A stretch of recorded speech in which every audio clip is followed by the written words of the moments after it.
श्री सच्चिदानंद सद्गुरु साईनाथ महाराज की जय। सद्गुरु श्री साईनाथुनि शरद बाबूजी की जय। అక్టోబర్ 17వ తేదీ 1936 రావ్ సాహెబ్ యశ్వంత్ జనార్దన్ గాల్వంకర్, బిఏ, భూస్వామి మరియు సూపరింటెండెంట్, హోమ్ డిపార్ట్మెంట్, సచివాలయం, బొంబాయి. వయస్సు 51 సంవత్సరములు, బ్రాహ్మణుడు, బాంద్రా. నేను మొట్టమొదట 1911లో మా మామగారైన శ్రీ దాబోల్కర్ మరికొందరు బంధువులతో కలిసి షిరిడీ వెళ్ళి బాబాను దర్శించాను. వారొక గొప్ప మహాత్ములని విన్నా అప్పుడు నేను ఏ విధమైన ప్రాపంచిక పారమార్థిక లబ్ధిని ఆశించి షిరిడీ వెళ్ళలేదు. ఇలా 4-5 సార్లు వెళ్ళిన తరువాత వారి పట్ల నా ఆసక్తి పెరిగింది. ఒకసారి బాబా నా కలలో కనిపించి 2 రూపాయలు దక్షిణ అడిగారు. నేను మరుసటి రోజు వాటిని మనీ ఆర్డర్ ద్వారా షిరిడీ పంపాను. వారు కలలో దక్షిణ అడగటమే కాక నీతి నిజాయితీలతో మెలగమని, సచ్చీలత, ఇంద్రియ నిగ్రహము కలిగి ఉండమని 2 విలువైన ఆదేశాలు ఇచ్చారు. నేను ఆ ఆదేశాలను శ్రద్ధ పట్టుదలతో ఆచరించాను. 1917లో అనుకుంటాను, బాబాను దర్శించినప్పుడు వారు నా తలపై తమ హస్తాన్ని ఉంచారు. అది నాపై అద్భుతమైన ప్రభావాన్ని చూపింది. నన్ను, నా పరిసరాలను మరచి నేను ఆనంద పారవశ్యంలో ఉండిపోయాను. వారప్పుడు అక్కడున్న ఇతర భక్తులతో నా గత జన్మ వృత్తాంతాల గురించి వివరించారు. నేను పూర్వజన్మలో నీతి నిజాయితీ గల సచ్చీలుడనని, ఆ జన్మలో నేను పొందిన స్థితులు రూపాలను అనుసరించి బాబానే ప్రస్తుత జన్మలో నన్ను నా తల్లి గర్భంలో ప్రవేశపెట్టారని, ఈ జన్మలో కూడా నేను నీతి నిజాయితీలను నిలబెట్టుకుంటున్నానని బాబా వాళ్లతో చెప్పారు. ఈ విషయమంతా భక్తుల ద్వారా ఆ తరువాత విన్నాను. క్రిస్మస్ మరియు ఇతర సెలవులప్పుడు నేను బాబాను దర్శించడానికి వెళ్ళేవాడిని. బాబా నా సెలవుకు మించి ఎక్కువ రోజులు నన్ను ఎప్పుడూ షిరిడీలో ఉంచలేదు. నాకు బాబాపై భక్తి విశ్వాసాలు ఉన్నాయి. వారు నాకెప్పుడూ అద్వైతము, ఆత్మ సాక్షాత్కారము, ఆధ్యాత్మిక విషయాల గురించి బోధించలేదు. కానీ ఒకసారి షిరిడీ వెళ్ళినప్పుడు నేను ఈ 3.5 మూరల శరీరానికి మాత్రమే పరిమితం కాలేదు. నేను అంతటా ఉన్నాను. ప్రతి చోట నన్ను దర్శించవచ్చు. హాత్ దేహ మధ్యే నాహి అని పలకడం నేను విన్నాను. నేను భగవద్గీత, భాగవతంలోని ఏకాదశ స్కంధమైన ఏకనాథ భాగవతాన్ని నిత్యం పారాయణ చేసేవాడిని. ఈ గ్రంథాలు పారాయణ చేయమని దీక్షిత్ జోగులను ఆదేశించినట్లుగా బాబా నన్ను ఆదేశించలేదు. కానీ శ్రీ సాయిబాబా ఇచ్చిన స్ఫూర్తితోనే నేనీ పారాయణ చేస్తున్నానని నా నమ్మకం. మహాసమాధి చెందడానికి ముందు వారితో సన్నిహిత బంధం ఏర్పరచుకోలేకపోయినందుకు నేనిప్పటికీ బాధపడుతుంటాను. అప్పుడు నేను చిన్నవాడిని కాబట్టి ఇప్పుడున్నంత శ్రద్ధ నాలో ఉండేది కాదు. బాబాను దర్శించిన వారిలో ఆత్మసాక్షాత్కారం పొందడానికి అర్హత ఉన్నవారు కొద్దిమంది మాత్రమే. వారిలో కూడా ఉన్నత స్థాయిని సాధించిన వారు కొందరే. నేను మొదటిసారి షిరిడీ వెళ్ళినప్పుడు జరిగిన సంఘటన ఇది. బాబాను దర్శించడానికి వాడా నుండి మసీదుకు వెళుతుండగా బాబా దక్షిణ అడుగుతారనే విషయం దారిలో గుర్తుకొచ్చింది. తిరిగి వాడాకెళ్ళి 2 రూపాయలు తీసుకుని మసీదుకు వెళ్ళాను. బాబాను దర్శించినప్పుడు వారు దక్షిణ అడిగారు. నేను 2 రూపాయలు సమర్పించాను. వారు అంతకు మించి దక్షిణ అడగలేదు. నేను సమర్పించదలిచిన 2 రూపాయలు మాత్రమే తీసుకున్నారు. వారి అంతర్యామిత్వానికి ముగ్ధుడనయ్యాను. బాబా నాకు ప్రసాదించిన దానితో నేను సంతృప్తిగా జీవితం కొనసాగిస్తున్నాను. సాయి రఖేగా వైసాహీ రహేనా. 1921లో అనుకుంటాను. నేను నా కుటుంబంతో కాశీ ప్రయాగ యాత్రలకు బయలుదేరాను. మేము ప్రయాగలో ఒక గైడును ఏర్పాటు చేసుకున్నాము. అతను ప్రయాగలో ఉన్న పవిత్ర ప్రదేశాలన్నింటినీ చూపించాడు.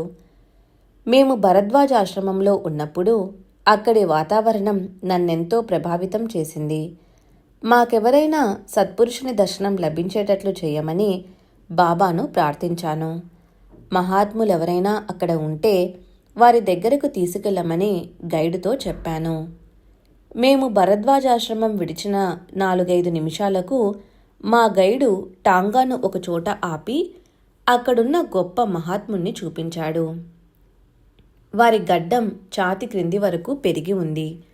వారు ఎన్నో సంవత్సరాలకు ఒకసారి ప్రయాగకు వస్తుంటారని, వారి మహత్యం గురించి అక్కడ అందరికీ తెలుసని గైడు చెప్పాడు. వారు ఎవరినీ దగ్గరకు రానివ్వరని, ఎవరి వద్ద నుండి డబ్బు పుచ్చుకోరని కూడా చెప్పాడు.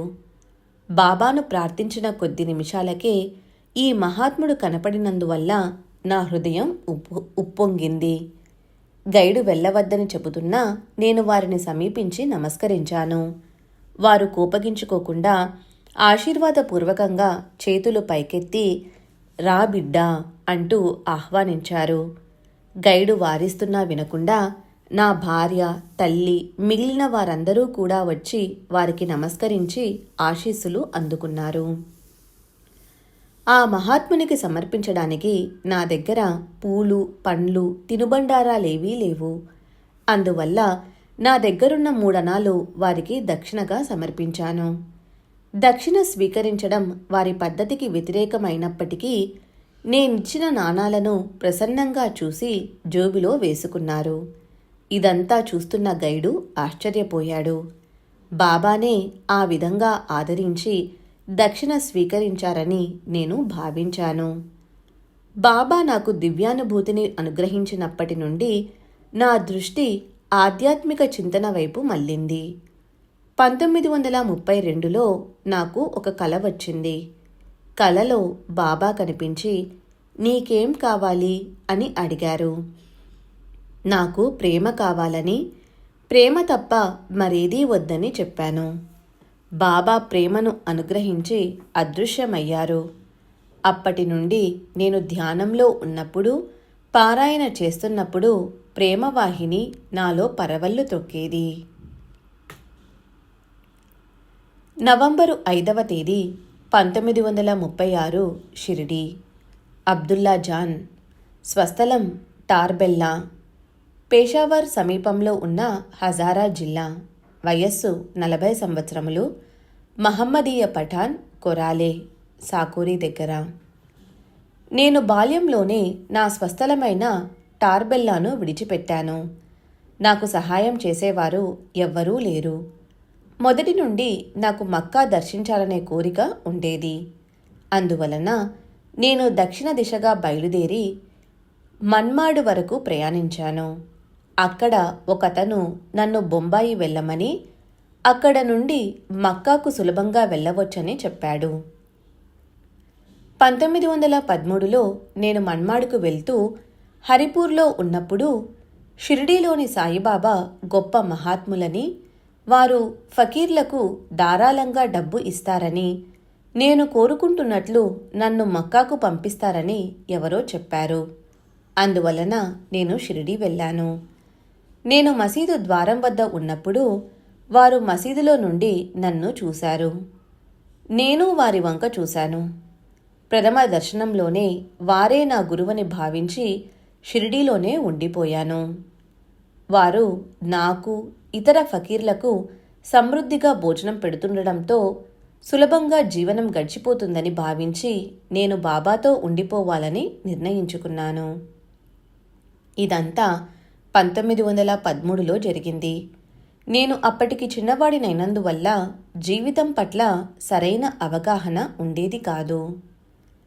బాబా దగ్గర ఉండటం వలన నా స్వభావంలో ఎంతో మార్పు వచ్చింది. నేను షిరిడీకి వచ్చినప్పుడు హిందువులను శత్రువులుగా భావించేవాడిని.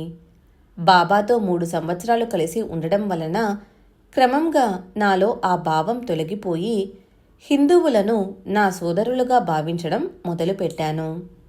బొంబాయిలో ముస్లింలు హిందువుల దేవాలయాలను నాశనం చేయాలని, హిందువులు ముస్లింల మసీదులను నాశనం చేయాలని అనుకుంటున్నారని విని బాధపడ్డాను. ఇలా ఒకరినొకరు అంతమొందించుకుంటుంటే ఈ ఇరు మతాల స్థానే ఇతర మతస్థులు తమ మతాలను నెలకొల్పడానికి వీళ్ళు అవకాశం కల్పించిన వారవుతారని అనుకున్నాను. బాబా మహాసమాధి చెందేటప్పటికీ నా వయస్సు 22 సంవత్సరాలే కనుక ఆధ్యాత్మికంగా చెప్పుకోదగినంత లబ్ధిని పొందలేకపోయాను. నేను నిరాశ నిస్పృహలతో తిరిగి నా యాత్రలు కొనసాగించాను. 1926లో ఉత్తర దిశగా బయలుదేరి మాలేఖండ్ ఏజెన్సీలో ఉన్న స్వాట్ లోయను చేరాను. ఆ లోయలో అకున్ బాబా అనే గొప్ప మహాత్ముని సమాధి ఉంది. అకున్ బాబా మహ్మద్ ప్రవక్త యొక్క వంశీయుడు. వారి అద్భుత మహిమలను గురించి విరివిగా చెప్పుకుంటారు. లార్డ్ రాబర్ట్స్ ముస్లిం తెగలవారిని అణచదలచి పశ్చిమంగా బయలుదేరినప్పుడు అకున్ బాబా తమ మంత్రశక్తులతో లార్డ్ రాబర్ట్స్ను ఒక కొండపై 3 నెలల 11 రోజులు బంధించి ఉంచారు. అతను అక్కడ నుండి ఒక్క అడుగు కూడా ముందుకు వేయలేక తన దుస్థితిని విక్టోరియా రాణికి తెలియజేశాడు. నేను అకున్ బాబా సమాధి చెంత ఒక రాత్రి నిద్రించాను. నిద్రించే ముందు, నాకు బాబా సహాయం చేయలేదు, మీరైనా నాపై దయ ఉంచి ఉద్ధరించండి అని ప్రార్థించాను. ఆ రాత్రి నాకొక కల వచ్చింది. కలలో నేను పడుకొని ఉండగా నా తల దగ్గర కుర్చీలో సాయిబాబా కూర్చొని ఉన్నారు, కానీ ఏమీ మాట్లాడలేదు. నిద్ర నుండి మేల్కొని కల గుర్తుకు తెచ్చుకున్నాను. నేనింకా బాబా రక్షణలోనే ఉన్నట్లు గ్రహించాను. నేను ప్రార్థించింది సాయిబాబాను కాదు, అకున్ బాబాను. కానీ అక్కడికి 1500 మైళ్ళ దూరంలో ఉన్న షిరిడీ నుండి బాబానే దయతో నా చెంతకు వచ్చి నన్ను ఆశీర్వదించారు. షిరిడీలో వారి చెంతనున్న 5 సంవత్సరాలలో బాబా నాకు ఏ సహాయం చేయక నన్ను మోసగించారన్న భావం తప్పు అని గ్రహించాను. స్వాట్ లోయలో ఆ స్వప్నదర్శనం అయినప్పటి నుండి బాబాపై నాకు మరింత విశ్వాసం ఏర్పడింది. ఆ తరువాత నేను ఈ ప్రాంతానికి తిరిగి వచ్చేశాను. నాకు వివాహమైన తర్వాత 1924 నుండి నేను నా కుటుంబంతో కొరాలేలో ఉంటున్నాను. బాబా 2-3 సంవత్సరాలకొకసారి నాకు దర్శనమిస్తుంటారు. బాబా భౌతికంగా ఉన్న రోజులలో మసీదు భక్తులతో కిక్కిరిసి ఉండేది. అక్కడ కూర్చునేందుకు కూడా చోటు దొరికేది కాదు. ఇప్పుడు మసీదు దాదాపు నిర్మానుష్యంగా ఉంటున్నది.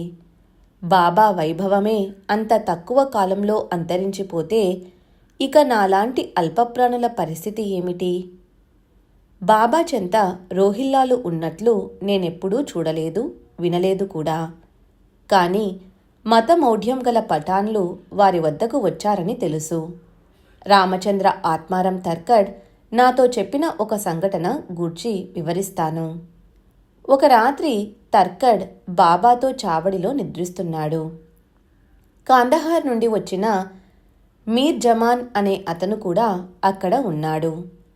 అతను రాత్రి 3 గంటలకు అకస్మాత్తుగా లేచి బాబాతో, బాబా, ఈ హిందువులందరూ ముస్లిం సాంప్రదాయాలను, మిమ్మల్ని భ్రష్టు పట్టిస్తున్నారు. మీరు ఒప్పుకుంటే ఈ హిందువులందరి గొంతులను ఒక్క వేటుతో నరికివేసి మిమ్మల్ని విడిపిస్తాను అని అన్నాడు. తర్కడ్ మెలకువగా ఉండి ఈ మాటలన్నీ విని ఆ దుర్మార్గుడు తనను చంపుతాడేమోనని వణికిపోయాడు. అప్పుడు బాబా మీర్జమానును సమాధానపరుస్తూ, నేను పిచ్చివాడిని. నన్ను పూజిస్తున్న ఈ హిందువులు కూడా పిచ్చివాళ్లే. వాళ్ళు నన్ను పూజించడానికి కారణం నేనే, కానీ వాళ్ళు కాదు. కాబట్టి కోయవలసింది వాళ్ళ గొంతులు కాదు, నా గొంతే అన్నారు. దానితో మీర్జమాన్ మౌనంగా ఉండిపోయాడు. నాగపూర్కు చెందిన అబ్దుల్లా ఖాన్ పరమతద్వేషి. హిందుస్థానీ పఠాన్ అయిన అతను ఒక పత్రికా విలేఖరి. అతనికి మహాత్మాగాంధీ, బూటీ మొదలగు వారితో పరిచయం ఉంది. అతను బాబా దగ్గర 3-4 నెలలు గడిపాడు. షిరిడీలో ఉన్నప్పుడు బాబా తనను మోసం చేశారని అప్పుడప్పుడు చెబుతుండేవాడు. అతను అహ్మద్ నగర్లో మరణించాడు. ఒకసారి అబ్దుల్లా ఖాన్ నానా చౌబ్దార్ను కొట్టాడు. అతని నేరం రుజువైనందున కోపర్గాం మెజిస్ట్రేటు 15 రూపాయల జరిమానా విధించాడు. జరిమానా కట్టేందుకు అతని దగ్గర డబ్బు లేదు. పూచీకత్తు కూడా చూపించకపోవడంతో అతనిని జైల్లో పెట్టారు. బూటీకి విషయం తెలిసి 15 రూపాయలు పంపాడు. కానీ అబ్దుల్లా తనను మోసం చేసిన వారే జరిమానా కట్టాలి, కానీ వేరెవరూ కాదు అంటూ నిరాకరించాడు. అప్పుడు బాబా తమ జోబి నుండి 15 రూపాయలు పంపి అతనిని విడుదల చేయించారు. అతనొకసారి బాబాతో, మీరు ఇస్లాం మత సాంప్రదాయాలను ఉల్లంఘిస్తున్నారు. ఇక్కడ జరుగుతున్న దానికి మీ గొంతు కోయాలి అన్నాడు. దీనికి బాబా నవ్వారు. అతను తరువాత బాబాను క్షమాపణ కోరాడు. దానికి కూడా బాబా నవ్వారు.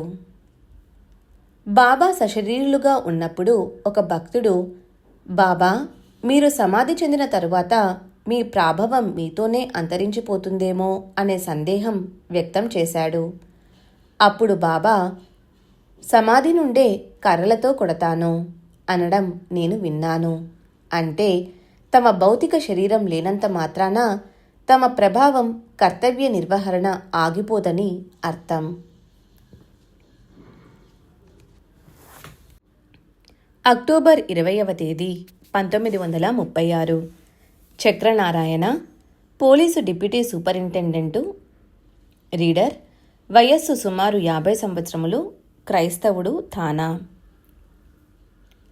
1918లో బాబా సమాధి చెందినప్పుడు నేను కోపర్గాంలో ఫౌజ్దార్గా అంటే సబ్ ఇన్స్పెక్టర్గా పనిచేస్తున్నాను. మొదట్లో నేను బాబాను విశ్వసించేవాడిని కాదు. బాబా ఆదాయ వ్యయాలు పరిశీలించేందుకు ప్రభుత్వం వారు నన్ను నియమించారు. మొదట్లో బాబాను అనుమాన దృష్టితో పరిశీలించినప్పటికీ క్రమంగా నాకు వారిపై ఎంతో గౌరవభావం ఏర్పడింది. బాబాలో నాకు నచ్చిన మొట్టమొదటి విషయం, వారు కాంతా కనకాల వలన ఏమాత్రం చలించేవారు కాదు.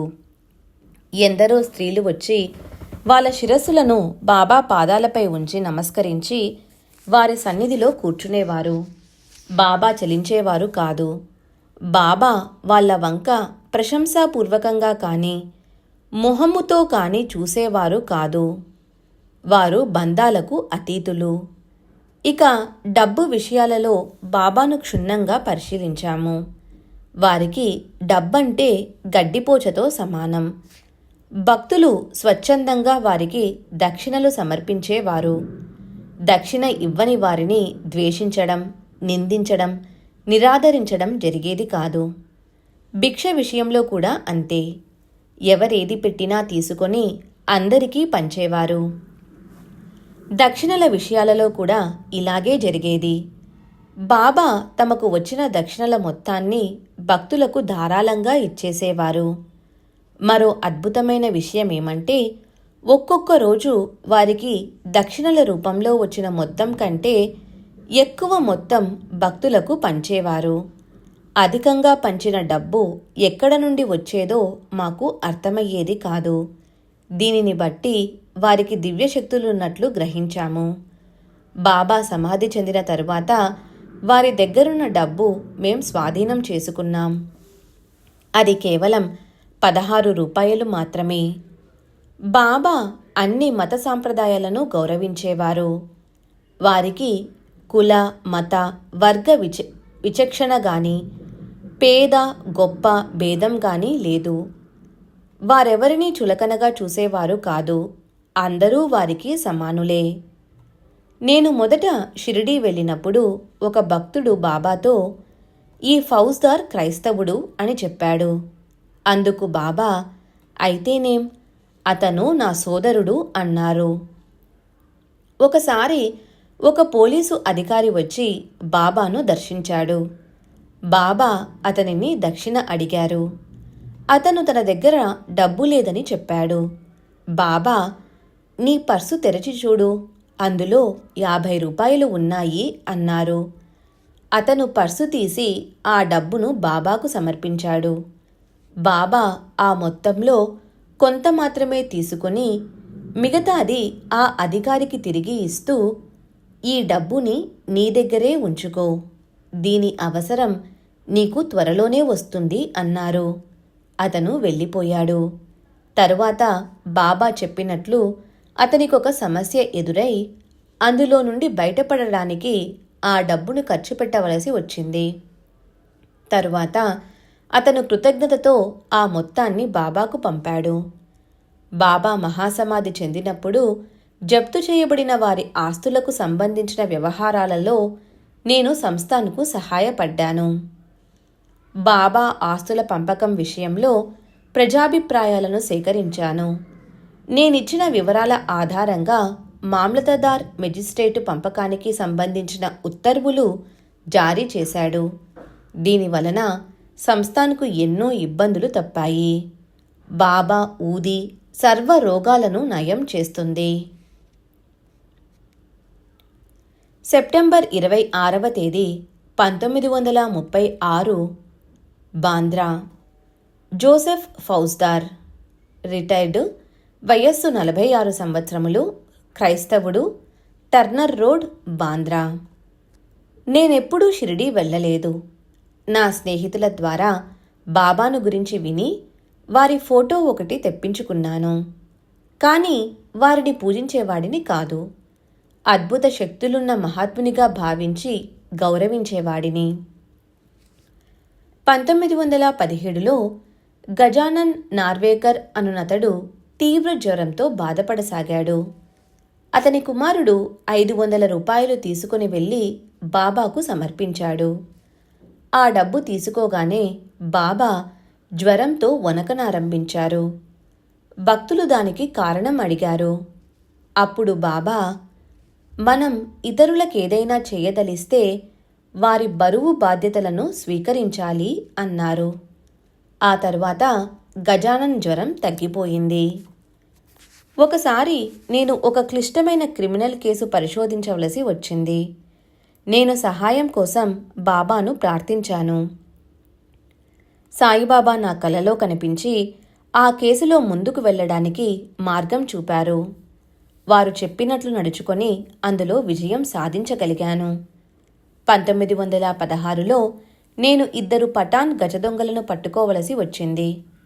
నేను నా సిపాయిలతో వారిని పట్టుకోవడానికి ప్రయత్నించినప్పుడు పఠాను ఒక సిపాయిని చంపేశాడు.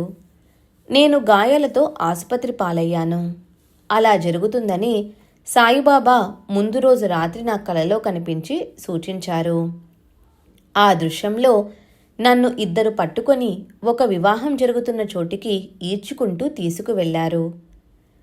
నా రక్షకుడు అయిన సెయింట్ ఫ్రాన్సిస్ జేవియర్ ద్వారా నేను నా దైనందిన జీవితంలో ఊరట, ఉత్తేజం పొందుతున్నాను. బాబా కూడా నాకు అప్పుడప్పుడు సహాయం చేస్తుంటారు. డిసెంబర్ 15వ తేదీ 1936 దాదాజీ గోపీనాథ్ జోషి, రామ్ మార్తి రోడ్, దాదర్. నేను 1932లో షిరిడీ వెళ్ళాను. 7 ఏడాది వయస్సున్న నా కుమారునికి తీవ్రంగా జ్వరము, మసూచి వచ్చాయి. నేను వాడికి బాబా ఊది, తీర్థం ఇస్తూ వచ్చాను. మందులేమీ వాడకుండానే మా అబ్బాయికి ఆరోగ్యం చేకూరింది. వాడికి నయమైతే షిరిడీ తీసుకుని వస్తానని మొక్కుకున్నాను. కానీ మొక్కు విషయం చాలా కాలం వరకు మరచిపోయాను. తరువాత వాడికి మూర్ఛరోగం వచ్చింది. అప్పుడు నాకు మొక్కు విషయం గుర్తుకొచ్చింది. దానిని మరచినందుకు క్షమించమని, పిల్లవాడికి నయమైతే ఈసారి తప్పక షిరిడీ తీసుకొచ్చి అభిషేకం మొదలైన పూజలన్నీ జరిపిస్తానని మరలా బాబాకు మొక్కుకున్నాను. అబ్బాయికి నయమైంది. వెంటనే 1932లో వాడిని షిరిడీకి తీసుకుని వెళ్ళాము. బాబాకు అభిషేకం చేయించి తిరిగి ఊరికి బయలుదేరాము. మేము కోపర్గాంకు సగం దూరంలో ఉన్నప్పుడు పిల్లవాడికి మూర్ఛరోగం తిరగబెట్టింది. అది చూసి అప్పుడు మాతో ఉన్న పురందరే మమ్మల్ని షిరిడీ తిరిగి వెళ్ళి మొక్కుబడులేమైనా మిగిలి ఉన్నాయేమో గుర్తు తెచ్చుకొని జరిపించమని సలహా ఇచ్చాడు. మేము అభిషేకం మాత్రమే చేయించి మిగతా పూజలు మర్చిపోయినట్లు అప్పుడు మాకు గుర్తుకొచ్చింది. తిరిగి షిరిడీ వెళ్ళాము.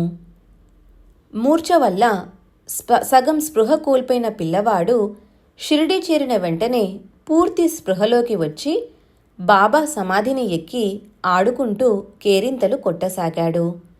మేము మిగిలిన పూజలన్నీ జరిపించి తిరిగి వచ్చాము. మాకు ఎలాంటి ఇబ్బందులు ఎదురుకాలేదు. 1933లో మేము మరలా షిరిడీ బయలుదేరాము. దారిలో కోపర్గాం వద్ద గోదావరి నది దాటాము. అక్కడున్నవారు ఆ సమయంలో నది దాటవచ్చని చెప్పడంతో మా అబ్బాయిని ఎత్తుకొని నేను నా భార్య నదిలోకి దిగాము.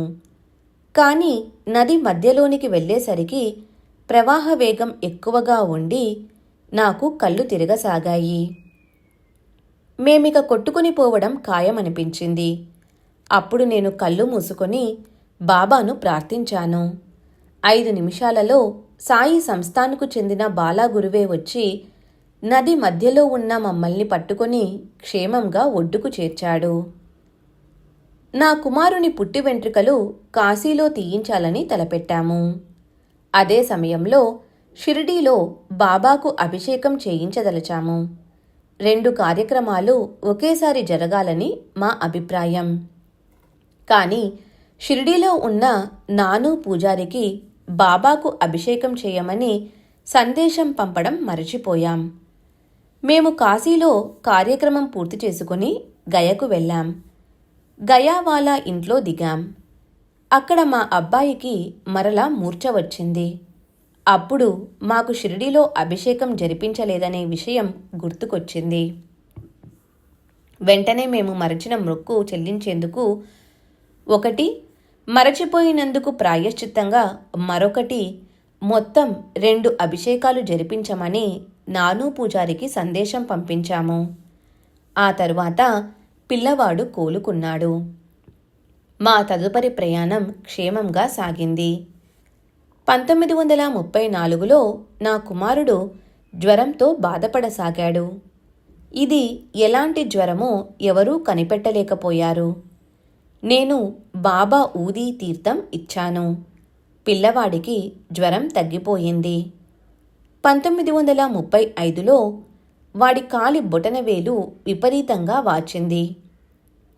డాక్టర్లు ఆ వేలును కోసివేయాల్సి ఉంటుందని చెప్పారు. కానీ ఊదీ వాడటం వలన వాడికి నయమయింది. ఈ విధంగా నేను బాబానే నమ్ముకొని వారి కృపాశీసులతో క్షేమంగా ఉన్నాను. శ్రీ సచ్చిదానంద సద్గురు సాయినాథ్ మహారాజ్ కీ జై. సద్గురు శ్రీ సాయినాథుని శరత్ బాబూజీ కీ జై.